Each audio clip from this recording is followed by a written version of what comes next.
trouve cruel de vouloir définir la custom culture, puisque ce serait mettre une étiquette sur des gens qui font tout pour pas en avoir finalement. Et justement, c'est à la base des gens qui veulent pas ressembler aux autres. C'est vouloir se démarquer de la société en ayant des objets personnalisés, en disant voilà, moi je suis différent, je pense différemment, et je roule différemment, et je m'habille différemment. Donc après, coller une étiquette là-dessus, c'est un petit peu dommage finalement. À partir du moment où on veut personnaliser quelque chose, ça demande une implication personnelle assez intense, puisque si on veut vraiment se démarquer, il va falloir ouais, se retrousser les manches et puis faire de ces objets que l'on veut personnaliser quelque chose d'exceptionnel. Donc à partir de là, évidemment, ça demande une implication technique et artistique. Donc évidemment, c'est des heures et des heures de travail, voire des années d'expérience derrière. Et ça ne se fait pas comme ça, c'est sûr. Si c'était facile, ça n'aurait pas d'intérêt. On a sous les yeux, au mètre carré, quand même 3 exemples qui sont assez parlants, puisque là, je suis actuellement assis sur la Junkyard Phantom, réalisée par Shinya Kimura, le fondateur de la marque Zero Engineering.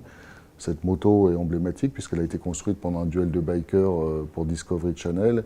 On l'aperçoit aussi dans le parking de Tony Stark dans Iron Man 1.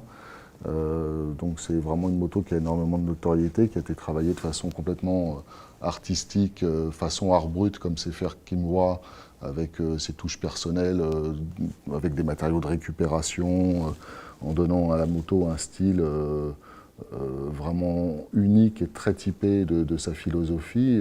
Pour moi, c'est quelqu'un qui a relancé de façon intensive la mode du bobber, que j'entends par là les motos des années 40-50 qui étaient épurées.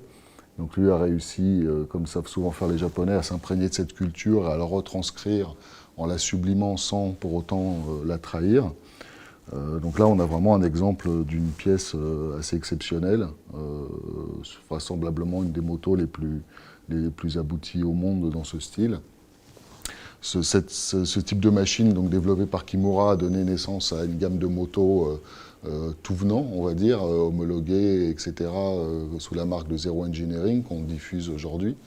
Et ici, on a 2 modèles modifiés issus de cette production de série, avec ici une moto modifiée, on va dire, légèrement.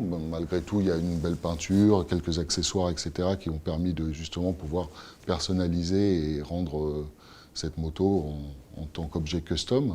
Déjà, on a une base qui est déjà très typée, donc avec peu d'éléments, on arrive à aller tout de suite sur une machine exceptionnelle. Et cette réalisation personnelle, toujours sur une base de 0 type 5, mais là qui a été complètement démontée, remontée dans un style chopper années 60, plutôt que dans le style bobber, puisqu'on entend par le style bobber la définition d'un châssis stock, éventuellement avec 2 roues de taille identique, comme ça se faisait à l'époque. Là, on peut parler déjà du début du chopper, avec une roue de 21, une roue de 18, et une moto encore plus allégée, encore plus épurée, comme faisaient les bikers de Frisco dans les années 60. Donc là, effectivement, sur un plateau de 4 mètres carrés, on a 3 beaux exemples de machines typées custom culture.